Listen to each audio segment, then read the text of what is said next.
I was invited by my colleague and friend Dr. Deva to give a presentation on financing for universal health coverage.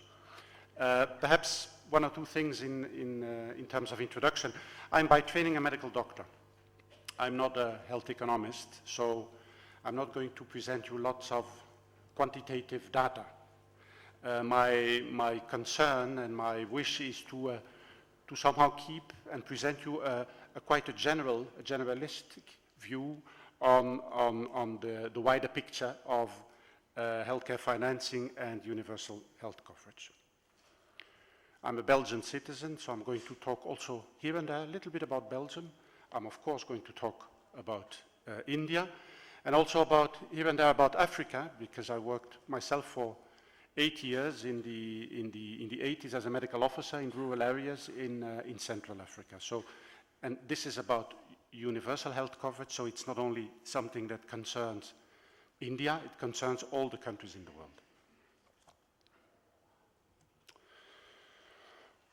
Well, what is universal health coverage about? Very, very useful as reference is the latest, it's very recent, the latest World Health Report, 2010, which is precisely addressing this thematic of health systems financing and the path to universal coverage. It's a document that you can download from the WHO website, and which is relatively easy reading, provides lots of background information and evidence that supports many of the issues I'm going to present here. So I'm going to say a word on what universal health coverage is about. I'm going to try and do my best to highlight some of the challenges this implies for Indian policymakers. Say a word on research. What would be some of the needs in terms of research in the field, in the domain of universal health coverage, and try to conclude with a few suggestions on the way forward. Well, the definition, in fact, of universal health coverage is quite straightforward, and it's not terribly new. I mean, this has been a concern for quite a long time. It's basically arriving at a situation, a status where every citizen should be able, when she or he needs it, to access health services, and by doing so not be subject to financial hardship when using these services. So I think quite a straightforward and common sense definition. As I said, it's not new.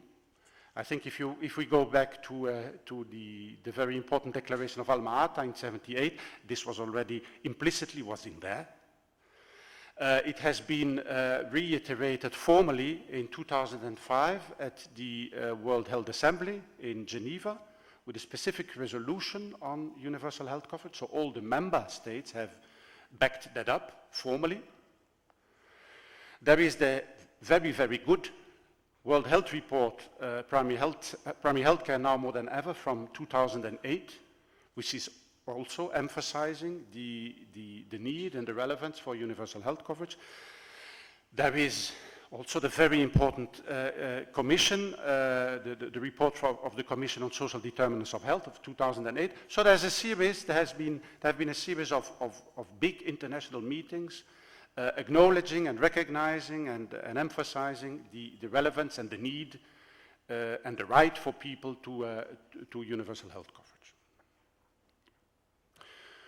Now, if we look broadly at some of the big changes I would say the last 10 years in the international, in the global policy environment, I think one of the changes is that, well, people have become, and this is good, people increasingly have become more vocal and more assertive in claiming and demanding what the rights they are entitled to. And so there's an increasing public demand with a more vocal society. That's definitely one of the big changes. Another one is an epidemiological change. We have, of course, and this is also the case in your country, you have this epidemiological transition where we shift from infectious diseases to more chronic degenerative diseases, and in many countries still that you have both. Well, this implies increasing costs, because there is no, for many of these health problems, there is no cure. There is long-term, lifelong care is needed. This implies cost. There's also the aging. Aging is a major issue because it implies people in a situation of frailty need a lot of care, and this is very labor-intensive. And of course, there's the discovery of new treatments. So this is a second change. And a third one is that, and I think it's quite significant, is that, well, equity is back on the agenda. It was there very prominently in '78, and it has a little bit wind away, and now it's again very much there, and of course the report of the Commission of Social Determinants in Health has been very instrumental in putting this high on the agenda. Let me just give you some of the, very, very broadly, some information on what is the situation in many African countries, in sub-Saharan Africa, just to illustrate the huge problems that many of these countries face in terms of access. One way of measuring, by no means perfect, but one way of measuring access is to look at utilization of care. Well, if you look at utilization of care at the level of first-line health services, health centers, very simple. You have a numerator, the number of new cases, and you have a denominator, the population for which the facility is responsible. Then you see that in many of these countries, there's less than 0.5 contacts per inhabitant per year. In a context where the needs are very high, the needs in terms of healthcare utilization are very high. Same holds for hospital utilization, relatively low. So a situation of considerable underuse, a deficit in use of modern care informal services. I compare this with some of the utilization rates in my country, not to boast, just to indicate the gradient, and at the same time emphasizing that even in my country, within the Belgian health system, there are huge inequities. Even with such high utilization rate, let be the high inequities in a situation where the utilization is 10 times smaller.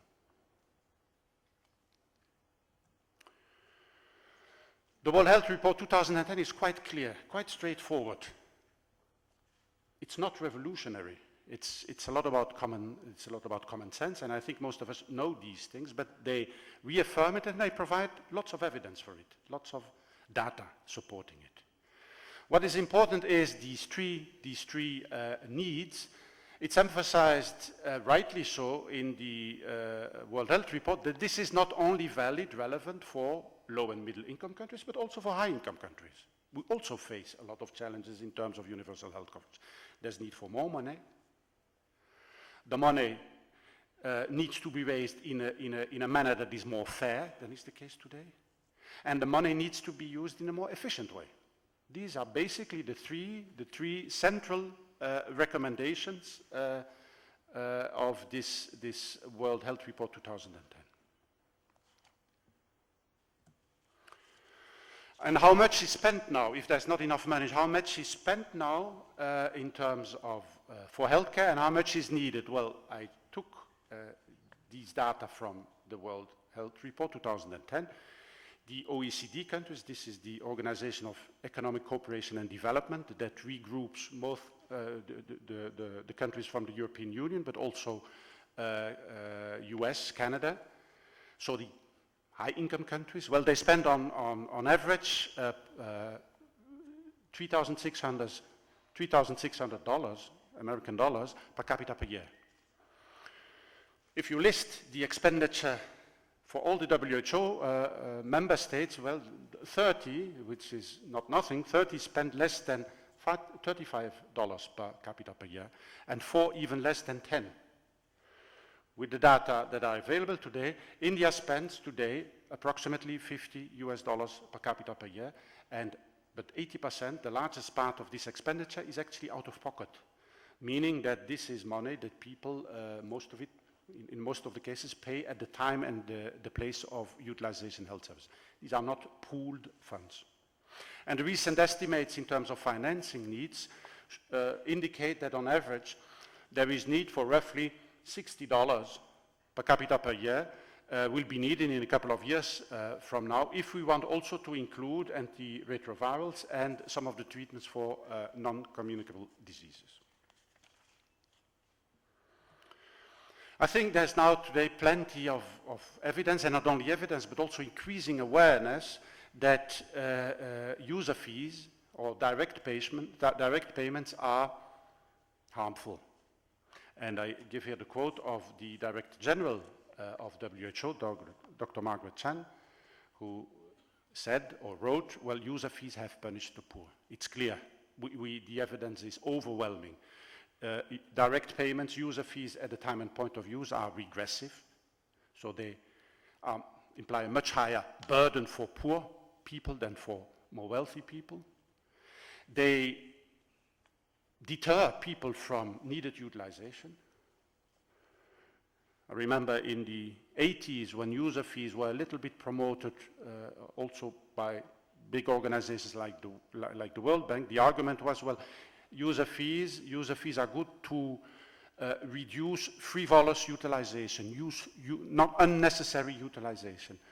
Well, the facts are there today. It has deterred people from very useful and very needed utilization. And more alarmingly, user fees can be a source of impoverishment. People have to get loans, mobilize their assets, sell their assets, and this may throw people into poverty. Good. One of the strategies that has been tried out to try to overcome the limitations of user fees is to exempt the poorest from user fees. In reality, I think there's also increasing evidence that this does not really work. This does not really work because in many cases it implies for the providers a loss of income. So if it works, it's certainly in a setup where the providers are compensated for the revenue not recovered from the exempted patient. And we should not underestimate either the stigma, the discriminating behavior vis-à-vis patients, destitute patients who are eligible to be exempted. They're often sometimes chased away or shouted at. So the exemption status is sometimes also a bit a stigma.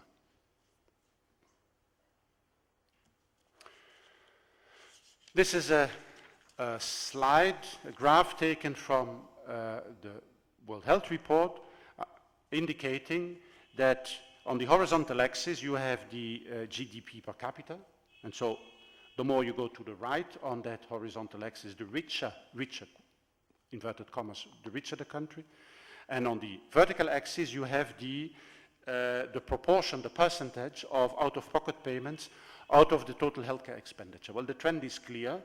The poorer the country, the higher the frequency, the use of out-of-pocket payments, direct payments. The more richer the country, the less reliance on out-of-pocket payments, and the more reliance, the higher reliance on pooled funds.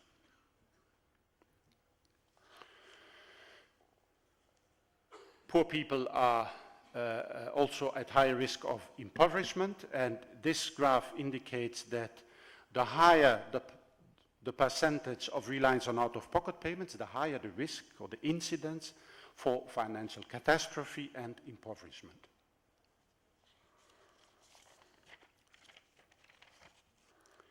I've been talking so far a lot about financial accessibility. Let's not underestimate the importance of non-financial barriers. Many of them are obvious. There's the issue of distance, of course, certainly in rural areas, but there are other issues that have to do with culture, language, gender. The perceived quality of care is also an important element shaping the access to healthcare. And